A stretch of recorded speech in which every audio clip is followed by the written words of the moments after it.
అందరికీ నమస్కారం. Old stories by Bala ఛానల్కు స్వాగతం సుస్వాగతం. కథలు చదువుతున్నది ఉషా బాల. నిన్నటి పొడుపు ప్రశ్న: 4 కర్రల మధ్య నల్లటి రాయి ఏమిటది? సమాధానం పలక. ఈరోజు పొడుపు ప్రశ్న: అందమైన గిన్నెలో తెల్లని పిట్ట తోకతో నీళ్లు తాగుతుంది, ఏమిటది? మరొకసారి: అందమైన గిన్నెలో తెల్లని పిట్ట తోకతో నీళ్లు తాగుతుంది, ఏమిటది? సమాధానం తెలిసిన వారు కామెంట్ రూపంలో తెలియచేయండి. ఈరోజు కథ దొంగ తెలివి. భాగీరథి రాజ్యంలో విజ్ఞానపురం అనే ఊరు ఉంది.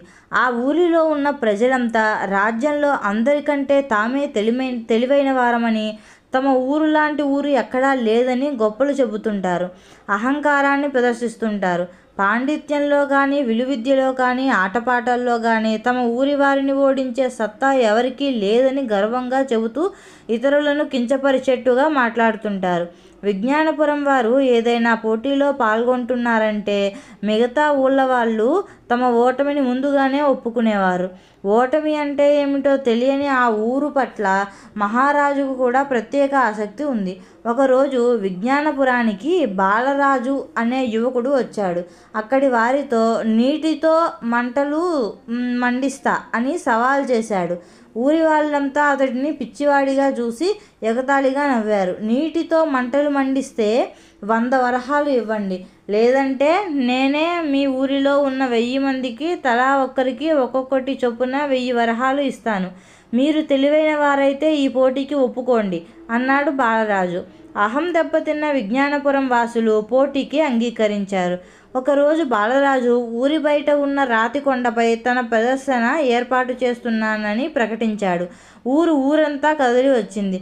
అందరిలో తెలియని ఉత్కంఠ.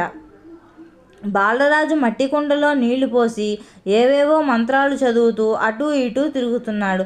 సమయం గడుస్తున్న కొద్దీ ఈ విచిత్రాన్ని చూడాలనే ఆతృతతో ఊళ్ళోని పిల్లలు, పెద్దలు అంతా రాతికొండపైకి చేరుకున్నారు.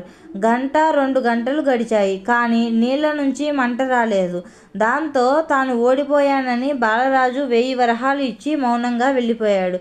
విజ్ఞానపురం గ్రామస్తులు విజయగర్వంతో కేకలు వేస్తూ ఊళ్ళోకి చేరుకున్నాడు. వీధుల్లో నడుస్తుంటే ఊళ్ళో ఉన్న ప్రతి ఇంటి తలుపులు తెరిచి ఉండటం గమనించారు. దాంతో కంగు తిని అందరూ కంగారుగా పరిగెత్తుకుంటూ ఇళ్లలోకి వెళ్ళి చూశారు. ఊళ్ళో ఉన్న ప్రతి ఇల్లు దోపిడీకి గురైందని ఆలస్యంగా గ్రహించారు. లబోదిబోమన్నారు. పక్కా ప్రణాళికతోనే బాలరాజు ఊరినంతటినీ బురిడీ కొట్టించాడని అర్థం చేసుకున్నారు. 1000 వరహాలు ఇచ్చి ఊళ్ళోని ప్రతి ఇంట్లో ఉన్నదంతా దోచుకున్నాడు. వాడెంత తెలివైనవాడు అనుకుంటూ ఊళ్ళో వాళ్ళంతా ఒకరినొకరు తిట్టుకున్నారు. కథ కంచికి మనం ఇంటికి. ఈరోజు చిట్కా: పూజకు ఉపయోగించే అక్షింతలు త్వరగా పురుగు పడుతున్నాయా? అలా త్వరగా పురుగు పట్టకుండా ఉండాలి అంటే అవి కలిపే విధానంలోనే మార్పు చేయాలి.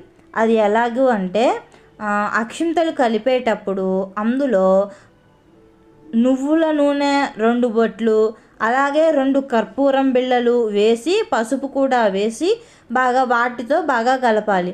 నీళ్ల చుక్క దాంట్లో అస్సలు వేయకూడదు.